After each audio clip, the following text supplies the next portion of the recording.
So I hauled the boat at sunrise on Friday. It's now Tuesday evening. I'm just leaving the boatyard. First coat of anti-fouling's on, so they already finished all the grinding, glasswork, gel coats.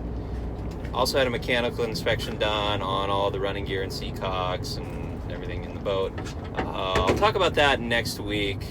Today, I thought I'd focus on the 3 times to date that I've hit rocks, run aground involving rocks. The first time I was out on the water with my parents, I was 6 or 7 years old. Merrimack River in Massachusetts. We used to put our boat in upriver and take it out into the ocean and fish. And often we'd spend the weekends tied up in Newburyport. So we're cruising upriver against the current. And back then there were a lot of swing bridges that have been replaced by bridges with higher clearance. So all the old swing bridges were left in the open position. It was a little 20-foot cuddy cabin outboard trailered boat. So my mom and I are at the wheel. I think my dad laid down in the V-berth to take a nap. And we're upriver, going under one of the bridges with a high clearance and looking at the old swing bridge that's next to it. And I don't know if I suggested it or my mom, but we deviated from the channel, going under the center span of the bridge off to the span just to the right, which was like the same clearance, the water looked the same, and the outboard hit a rock and we took a chunk. I was probably about that big by that big out of the bottom fin of the outdrive and chipped the 3 props. So we weren't going that fast. I don't know, we're probably going 6 knots against a 3-knot current, so barely moving, no wake speed. My dad shoots up, "What the hell is that? What are you guys doing?" So we motor back to the boat ramp, haul the boat, props chipped. That was that.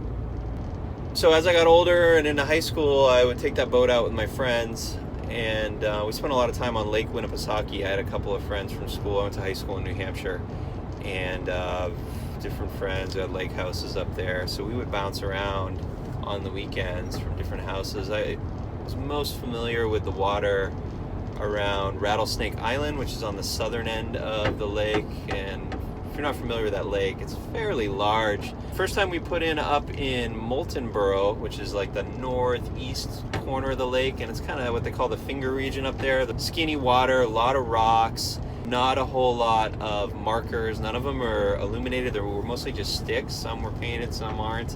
And as I recall, after dark, there's no reflectors. You basically, if it's not a full moon, you can't see any of the navigation aids. And there's sections of that lake that, I don't know, 1/8 mile, 1/4 mile wide, and you've got just a narrow channel to get through.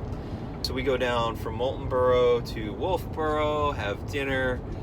We leave, the sun drops as we're getting past Rattlesnake Island. Total darkness. I've got the navigation lights, and we had a spotlight, but I think I couldn't get it going. I'm just above idle, no wake speed, trying to find the markers. I know I'm a little off course, but I don't know where, and we're far from shore on both sides, and run the boat up on some rocks that were below the surface and managed to get the boat in neutral as it happened. So I think it got to about 1/4 of the way back on this little 20-foot boat, just right on the keel and one of the hard chines down closest to the keel.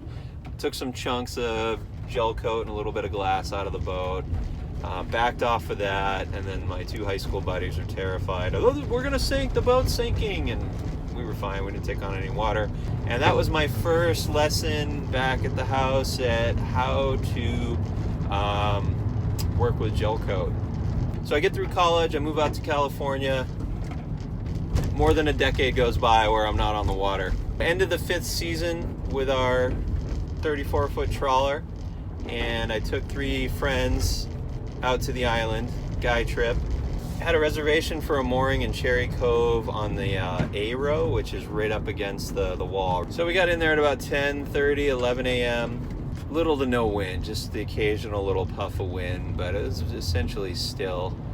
And we were on A3. All the other A positions were full, and the B row was also full. Very little space in the fairway between the rows, and the boats are super close also. I wasn't fully aware of the policy that you're not supposed to go behind the A row to pick up a mooring. I mean, it gets shallow back there. There's rocks. I know where all the rocks are. It was mid-tide, and I thought I could get in between A8 and 7. I got in there, and I was thinking I would just do like a little U-turn in behind those boats, stay close to the stern of the boats that were tied up, and I'd get my bow into the wind. It was coming out of the east, a little, like I said, gusts. It wasn't steadily blowing, and I've gotten in trouble in the past where I get all lined up, and then, you know, that puff of wind comes at the worst moment, and the bow blows off or the stern kicks around, and I didn't want to be in a situation where I was going to get sideways. So I got my friend on the bow. I'm in neutral. We're going like a knot, and we're behind these other boats on the A row, between the A row and the wall, mid-tide. There's one rock. I've gone over it on my dinghy numerous times, and I was confident that thing was more than 3 feet down, like maybe a 4-foot depth at that point. And we draw, I believe it's 2'10", just under 3 feet. There's no swell or surge or boat wake. I mean, it was flat. So I'm just creeping over this rock, thinking, yeah, I think I'll make it. And I asked my buddies, well, I asked the two of them on the bow, I'm like, hey, that looks like it's deeper than 3 feet, right? And no response. And so, my fault. I shouldn't have been asking for advice. If I wasn't sure, and I wasn't, I should have just backed up and reset and backed in the way you're supposed to.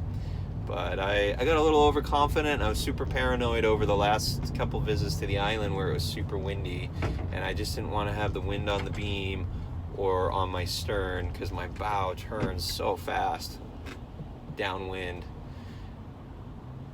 So I'm thinking through the last few times things got hairy out there, and I'm like, my best bet is just to loop around from behind, get the wind into the bow, and all will be well. Well, this rock that I knew was there, I just kind of slowly, the shoe of the keel ran up on it, and it stopped. You can see from the video, I want to say 6 feet back from the front of the keel. And we just kind of skipped to a stop. And having run aground those two other times, or the one time when I was in high school, I remember the sound, the impact, the speed, what it felt like, and the relative damage. And this time it was not as severe. So I'm thinking, I'm like, all right, that's a scratch. Those are scratches. I'm not even gouging out gel coat. So I come to a stop, I'm in neutral, and I should have, in retrospect, just immediately idle speed backed off, and instead I picked up the radio. I'm like, I gotta let the harbor department know I'm a knucklehead, I need some help, I'm stuck on a rock, I'm where I'm not supposed to be. As I'm setting the radio down, you know, this is maybe 10 seconds, boat wake comes in, and so now I'm doing this, and it's just like I could feel it, like the shoe of the keel comes down on the rock and it like skips off of it, which I think was a good thing, because otherwise it would have just been slamming in and taking out bigger chunks and maybe fracturing scratches, or what's it called, you know, splintering, cracking, doing major structural damage. So we're just like kind of rolling off the rock. So at that point I put it in reverse, gave it a little throttle, and the boat came right off of the rock. I get back out, I back in, harbor department gets there at that point, and she's already helped me out a few times, so it was kind of one of these, oh yeah, you again? Way to go, Time Bandit. Like 3 weekends in a row you're involved in some kind of drama. So anyways, all's fine, we tie up, I dove in, looked at the keel, saw the damage, and it's kind of funny, like when the boat wake came in, I'm like, all right, that first running up on the rock, I'm like, that's a scratch, I'll just leave that alone, no big deal, we'll deal with it next time I get the boat bottom painted. And then the boat wake, I'm like, oh, $1,000, $1,500, $2,000. I'm just like, each one was a little bigger. So those are the 3 times I've run aground involving rocks. Soft groundings are another story.